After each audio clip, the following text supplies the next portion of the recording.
From the Center for Conscious Communication, this is Leading Life.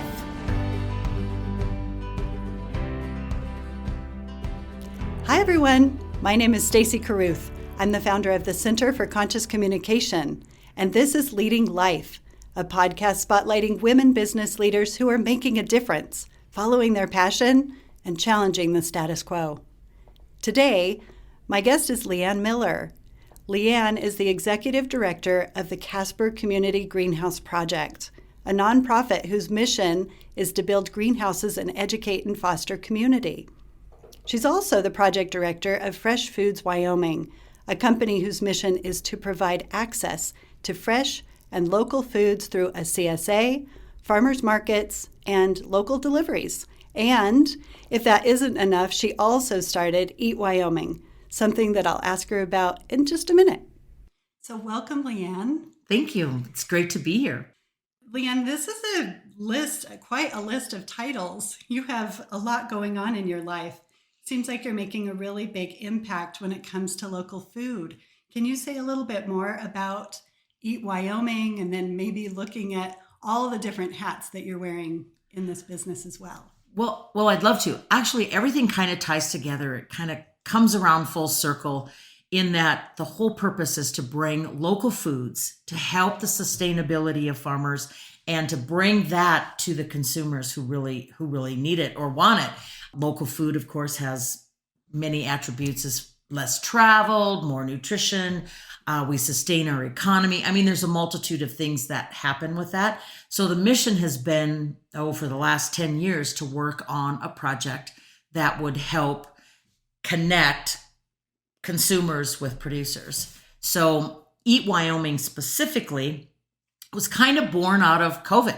Actually, Fresh Foods Wyoming is an L3C company, which is a limited liability, low profit with a social mission, kind of similar to Vertical Harvest in Jackson. They have a social mission as well.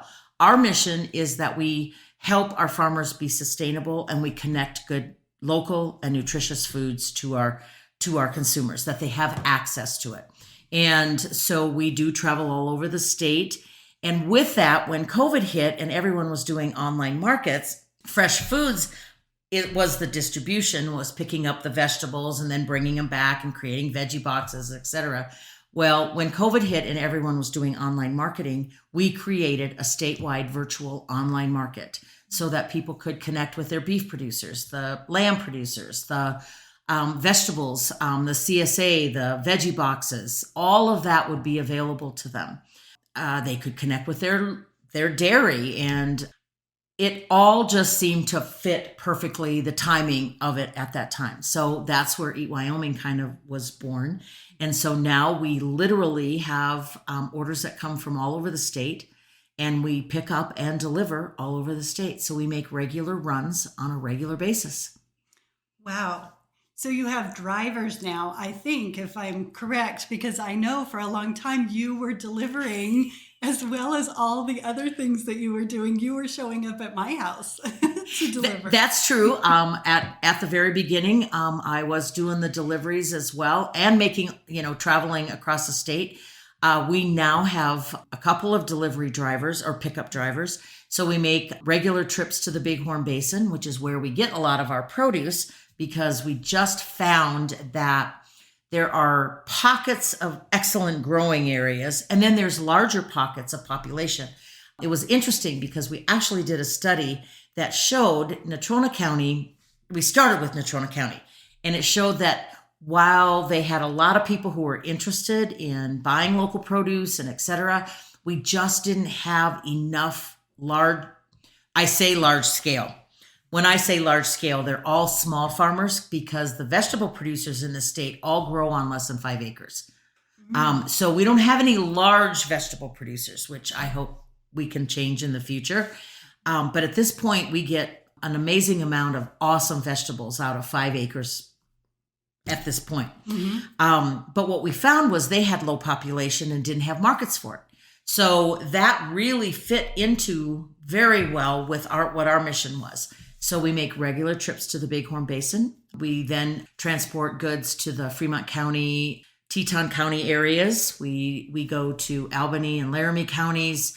We also are trying to expand into the Sweetwater, Uinta, and the counties on the western side of the state. So with that being said, we're there just about every week. We make these runs, and I couldn't do that all the time.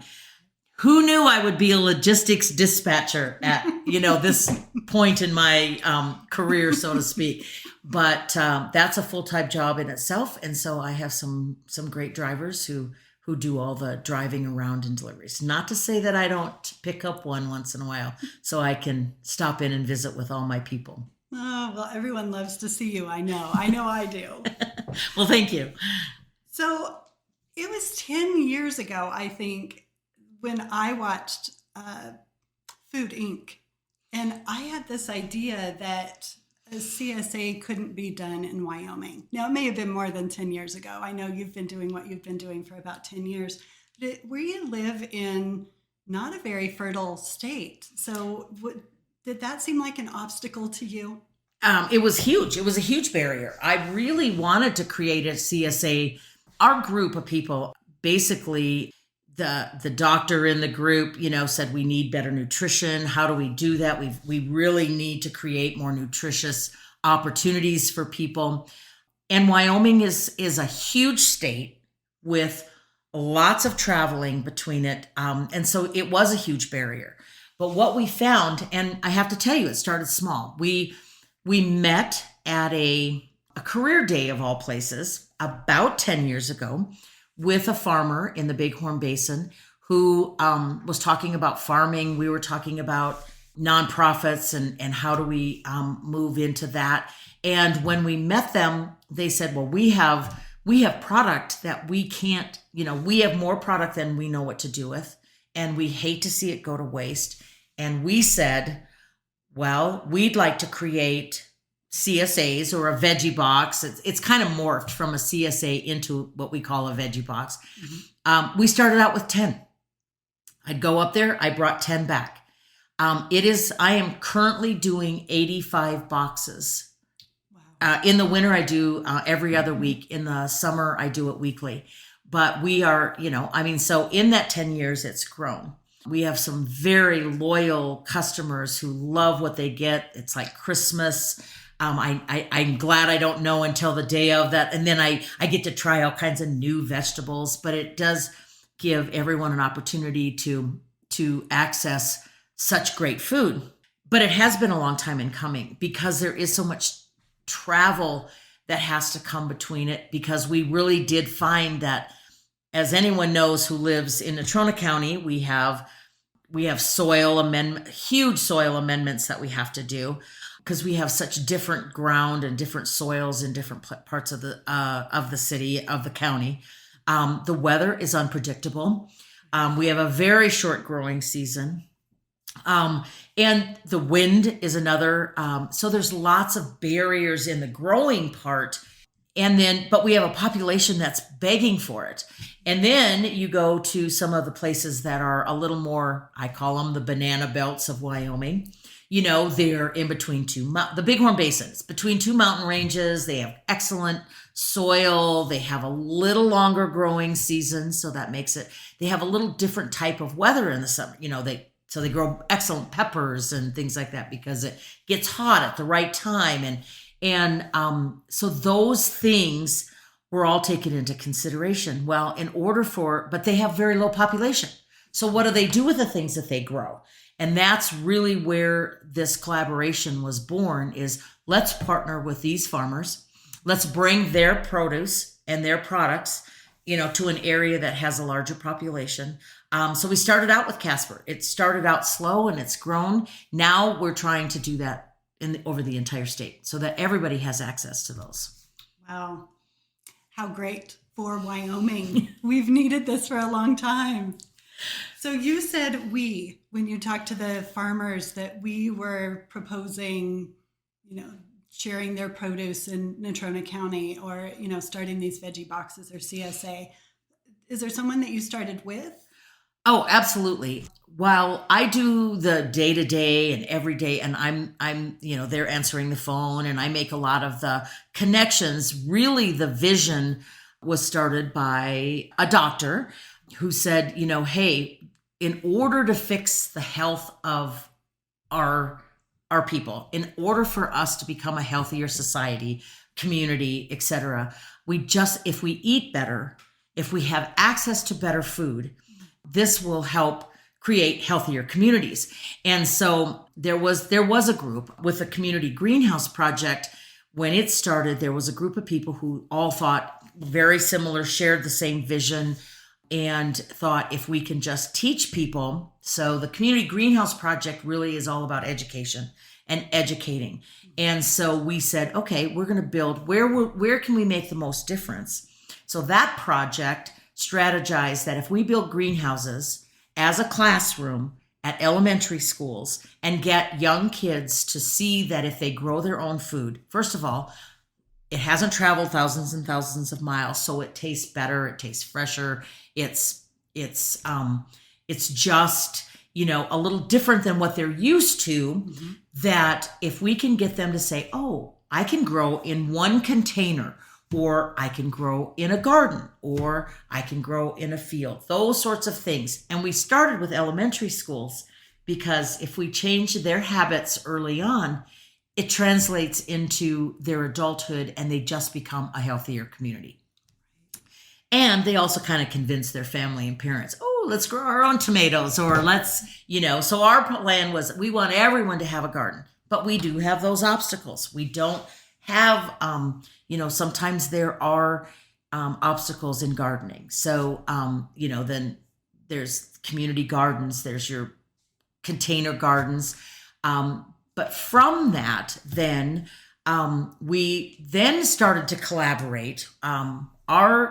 Our company, Fresh Foods Wyoming, then started finding the farmers around the state that wanted to become a part of the same mission. Again, like I said, the doctor who really's vision this was Dr. Jesse Miller is currently working physician here in Wyoming, but he's in Casper actually, pretty busy, so doesn't get to do the day-to-day things. But the vision has remained true, and now we collaborate with farmers and producers from all over the state. Because really, it does take a collaboration among lots of people in order to make any of this come to fruition. So we're pretty lucky in that, and we're pretty lucky, and we have great customers who want to participate. I'm hoping we want to grow. Now we're working on trying to the next vision, so to speak, in our group of people is that in order to make these farmers sustainable, we need to move them to the next level, not just consumers, but possibly wholesale. And where can we partner them with people who want to carry their products, and how can we get fresh produce, locally grown fresh produce, into wholesale markets? Oh, wow. So it sounds like you're planting a lot of seeds with kids and really have this long-term vision, and you're also just looking at how to support everyone. It's the farmers, it's the kids, it's the families. How do we make everyone healthier and happier and just more sustainable in our own state? And that's really it. I know there's a lot of moving parts to it, but the overall arching goal, we just want to find a way to make a healthier, happier community. And, how do we do that? We're an agricultural state. It's really interesting because fruits and vegetables are a small part of that. And we're hoping to grow that. Actually, we have lots of beef and sheep and agriculture, but we haven't had a lot of food. And the other part of this was, I think, the fact that our group, when we sat down and looked at what the biggest barrier was for Wyoming, is the food system. How do we create a better food system? We're a landlocked state. If we can't get, I'll say that I noticed it because I've lived through a few farmer strikes and harbor strikes and et cetera. And when those happen, you have very little produce in your grocery stores. And so that was a problem that has always been top of mind. And when we sat down and said, what can we do? How can we make our community, our society, our state, what can we do to help improve it? That was really, how do we get food access? Food access is the number one thing. And so from that, these little baby steps are growing into now a more robust opportunity. And we hope that we can continue to grow with it. So, yeah, well, you're on a real roll, it sounds like. So I hope so. It certainly seems. So I read that you've had over 40 years of experience in sales and marketing and hospitality. I'd love to hear about how that ties in with what you're doing now. And also, what sparked your interest? I hear that you have this big passion about food and you saw these strikes. But what was it that said, okay, now I'm going to do this? Well, I guess I should start from the beginning. So it does come around full circle. Mm-hmm. I was born in Minnesota, and my family ran a dairy farm.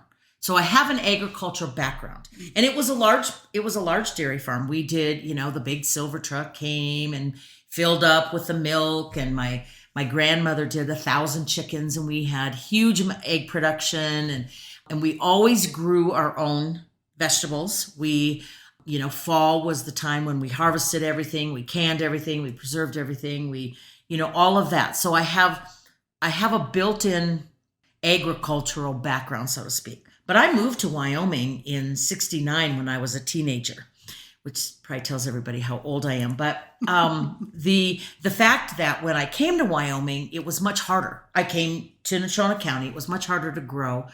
Got into other things, etc. Started sales. And I have to say, sales is probably always in my background because even when I was young, we had a huge garden. I'd go around the neighborhood with, my wagon and sell veggies and etc. So that's why I say it's kind of full circle. But when I moved here and then got out of high school, my husband at the time was in the oil field, so we moved around a lot. So I just started in sales. Wherever we were, I did some sort of a sales job. And so I do have a lot of experience in sales. I've sold a lot of different things. Well, when I moved back we kind of traveled around with the oil field, but when I came back to Casper, I got into the media and sold advertising, which is a very competitive medium, but, learned how to read people, how to, sell to different, how to, all of the Zig Ziglar and all of the big 7 habits and all of those sorts of things all came into play in the media. Well, that transitioned really well into hospitality, which of course is another sales service type of thing. But I guess the point I'm making is that you meet a lot of people, you learn how to connect with people, but all during that time, I never kind of forgot where my background was. And partly because during that time, I'm going to be honest, we ate terribly. You're in a high stress job, you timing isn't necessarily right. So it's not like you eat all your meals at the right times. Things just never quite worked there. And when my son was in sports and was in wrestling, basically, he did not want to have to, run and do all that stuff in order to make weight. And that was our turnaround. So he said, I want to eat better and so I can be stronger. So let's get back into this, which made total sense and kind of brought back that roots of our, my agricultural background. And so that's kind of how it came full circle around. But all of those years of media and hospitality have really worked in both the nonprofit and in the agricultural world because you learn how to talk to those people and how to find where their benefits are, find what they need, find what you need, and then how can you match make that. And so for me, it was a perfect, and that's kind of what I call myself, is a local food broker or a matchmaker. When someone calls me up and says, hey, can you find me, do you know where I can get this? Well, I usually have some farmer somewhere that does it, and we can make it happen. So all that experience just led me to where I am today and how to, but it brought me back to kind of the beginning, so to speak. So yeah. I find it pretty interesting, and it's kind of a passion, to be back in the agricultural world. So yeah, Yeah. Yeah. So I'm hearing too that your son was the impetus to you really changing the way that you ate. And now you're talking with grade school kids and knowing that how influential they can be because he was very influential to you in this turnaround for you as well. And that's exactly right, which is again why we thought elementary kids, if they go home and they tell their parents that they want to start eating tomatoes and carrots. And I have to tell you, it was really funny. We were talking to a young man who was in the greenhouse with us, and we were asking him what he likes about it. And he goes, I love these carrots because they're so much sweeter. The ones we get from the store are kind of salty. And that just came out of the blue. And it just proved that really, truly, they notice those things, and that then they're going to their parents and saying, I want to grow carrots of my own, or I want to grow tomatoes of my own, or how can we do this? Even if it's just in one container on the patio, but making it available for kids to have access to that is going to change how they, change their perspective as they get to be adults. And that was a huge, I have to tell you, I've done a few presentations, and I usually start out with, I nearly killed my kid because I was in the media and I was a very busy person. We spent lots of time. I mean, we stopped at 5:00, but guess what we did? We stopped at McDonald's and no offense to McDonald's, but I'm just saying that we ate a lot of fast food. When I looked on his shelf and he had every little McDonald's toy, I thought, okay, we're eating way too much fast food and we need to change our behavior. And when he started working or playing sports and said, I think we need to look at our diets, it made total sense. And so that was a huge wake-up call. My husband and I were both in business for ourselves, so to speak. And so we had, busy lives, but that was the huge turning point, so to speak. Yeah. So did you quit your job at that time? You said you were doing a business of your own, but did you quit your job to really move into this greenhouse project, or how did that look? What was your transition? Well, yes, I was in the hospitality business, and when, there was lots of little things that just kind of led to this. I just found that my focus just didn't want to be there anymore. So basically I retired from the hospitality business and then moved into this business. And literally we started out, we did write for some grants, and to kind of feel out the whole distribution things, and we're fortunate to get some of those, but really just decided that this was, if we could make this work, this would be a great opportunity. And so just decided to get out of the hospitality and move into this.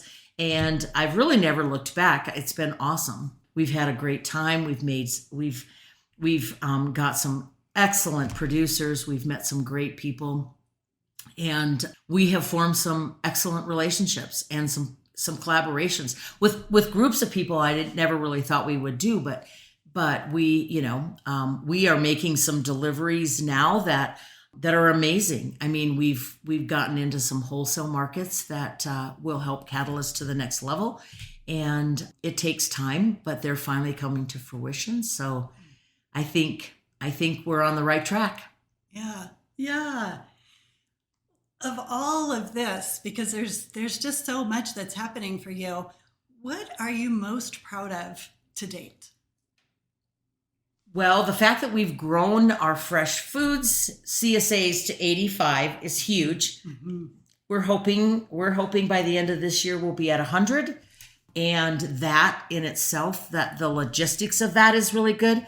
But I have to say, we have 2 full 4-season greenhouses at Journey Elementary and Evansville Elementary, and we're building our 3rd at Park Elementary, and those are pretty cool. When you go in and you see the things that they're growing, and you see all of the kids and their passion about what they're doing in the greenhouses, that's really, really, really cool. And so I love that part. It's hard to say which is my favorite thing, because today it might be the greenhouse because I'm working on the greenhouse, but tomorrow it might be, oh, look at that beautiful veggie bag. So it's kind of hard to say any one, But I think those are huge accomplishments, and I think that we have a lot more to bring, and I think that it's just gonna be for the better of Wyoming. Yeah. And it seems like it just really fills your cup as well. You're always so excited when you're talking about it. It's why I love to talk with you too, because it makes me excited too. Well, and I guess I should mention one last thing. We have a terrific partnership with Banner Health on 5.5 acres that we're planning to build more teaching greenhouses and gardens. And I guess I failed to mention that was a huge hurdle. We have water on the property now, so that's huge. And so our next step is we'll be raising funds to build greenhouses and move that forward, and then we'll have 5.5 acres of food production and teaching gardens and greenhouses. So we're pretty excited about all of that. Oh, absolutely. Absolutely. That's a big project. Huge. So they're teaching gardens. So what do you envision for that? And who are you teaching, and how does that play out? Well, we want to partner with everyone, not just elementary kids or schools that can't build greenhouses of their own. They'll all have access to them. We'll have, for example, we're planning all of the trees other than the windbreak, but all of the trees that will be on will be some sort of fruit. So when we're planting those trees, that will become a class of sorts. So they will show them how to dig the holes, how to put the trees in, how to graft the trees, how to stake the trees, how, all of that sort of thing. Everything that will be on that property will have some sort of teaching value. I'd love to partner with the ag departments at the schools. For one section will be more traditional row crop. Others will be greenhouses. Others will be raised beds. Others will be in just traditional gardens. So there'll be a little bit of everything. And we're hoping that we can partner with the ag departments so that they can take a section and then do a scalability. So if I grow this much in this amount of ground, I will be able to scale that up to an acre, to 2 acres, to 5 acres, that sort of thing. So that would be an opportunity that we really want to try and partner with them. So I've always been someone who likes to collaborate. Collaboration always makes better sense. And the more people that you collaborate with, the better the opportunities are available.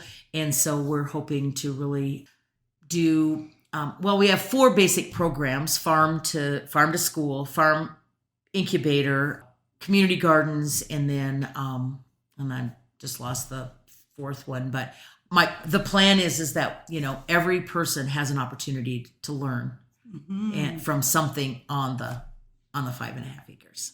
Wow. So then does that produce go into your boxes? Well, Fresh Foods would buy that from their gardens, because that's all part of the process. If they're growing this much, then they have the opportunity to sell it at market or etc. We will work some institutional buying, but it would to help make the project sustainable.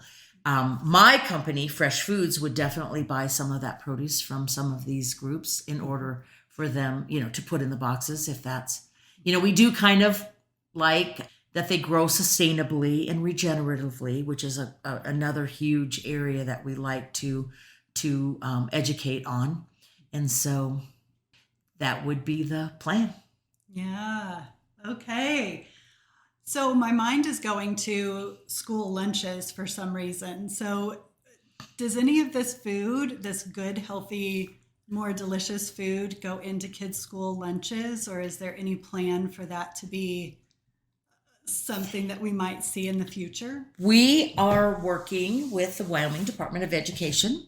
In fact, we're doing a pilot project right now where we have an opportunity to transport fresh produce. Obviously, we're coming to right now in the winter when things aren't growing, but we have just been working with the Department of Education to help them transport. And so basically, work with schools who are in their program who want to buy fresh and local produce. We will contact those schools, find out what it is they want. We'll have a wholesale availability list that will be then picked up from the local producer and then delivered into the school districts, and they will be able to use that in their lunch program. We've been working on this for a long time, and we're going to do a pilot project this next year. And so we're hoping that we'll get more and more of that into the schools. Right now in Natrona County, the kids, what they grow in the greenhouse, say at Journey, does go into their snack program. So they take that into the school, and they have a small little prep kitchen that they then create snacks for it. But we're working really hard to work with the Department of Education and the USDA in order to try and do more farm to school. It's a huge push for all over the country. And so we are going to do this pilot project for the next 18 months and see how it works and see where it takes us. So fingers crossed, we'll be able to get more food into school lunches. Oh, I sure hope so. I just get chills just hearing you talk about it. It's a need that has been there for such a long time. Well, I'm kind of sad my kids are out of school now. Of course, they're eating their healthy food where they are, so that's good. But I love it for kids. It's interesting that you bring that up, because I do have one of the people that we've worked closely with in the planning process actually has kind of worked on, I think he calls them Wyoming Wednesdays or something, where he tries to put local food on Wednesdays in the cafeteria. He found that his lunch numbers went up on those days. They loved it. And we're kind of going to work on that. Even if you don't do it for every day, let's try one day where you might have, salad mixings from local people. Your salad bar is all local stuff. And he found that his lunch numbers went up, that the kids loved it. They and can't wait for it to happen. And so, we're hoping that baby step will move into much larger opportunities. Oh, it's just another opportunity for kids to make a difference just by eating the food that's there and being excited about it, that can move a school district. That's like moving mountains. Exactly. So that's a really big deal. I know. I'm pretty excited about it. Absolutely. Oh my gosh. I'm so excited to talk to you, LeAnn. I think we're getting close to the end of the time, but I would love to hear how listeners can learn more about you. Well, we have a couple of different websites. Our Casper Community Greenhouse Project is at www.growcasper.org. Our fresh foods is basically www.eatwyoming.com. And there you can see what producers we've partnered with, and there's some recipes on there and etc. Or you can just call me, because obviously I love to talk. And we all love to talk to you. It's so fun. So I have no problem. Feel free to give me a call. And I don't know if you want me to give my number, but I certainly don't mind.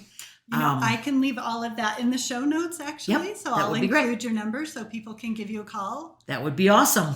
And then anytime. They can visit you at your store now. Absolutely. Well. I do have a warehouse, and we have my warehouse. I open my warehouse on Wednesday, Thursday, and Fridays from 1 to 6, because I'm there a lot. But that way they're welcome to stop by and visit. I keep almost all of the products that we have on our website available. And I would love to have anyone come in and visit and talk more about what opportunities there are for them. Love that. Yeah. So if you're in Casper or if you're coming through, then be sure to stop by and see LeAnn, and otherwise check her out online. I'll have all of the being able to access you on my show notes. So be sure to check that out as well. Yep. And my email is really easy. I'm the veggie lady at eatwyoming.com. So VEGGIELADY at eatwyoming.com. Love it. Thank you so much, LeAnn. This was so fun. I'm so glad to learn more. Thank you for listening to Leading Life, a production by the Center for Conscious Communication, hosted by me, Stacey Carruth. I'd like to thank Ty Pierce for his artwork and technical guidance. If you haven't already, make sure to follow Leading Life on YouTube, Apple Podcasts, or Spotify. And if you enjoy the show, leave us a 5-star review on Apple Podcasts. Thanks for listening, and catch you again next time.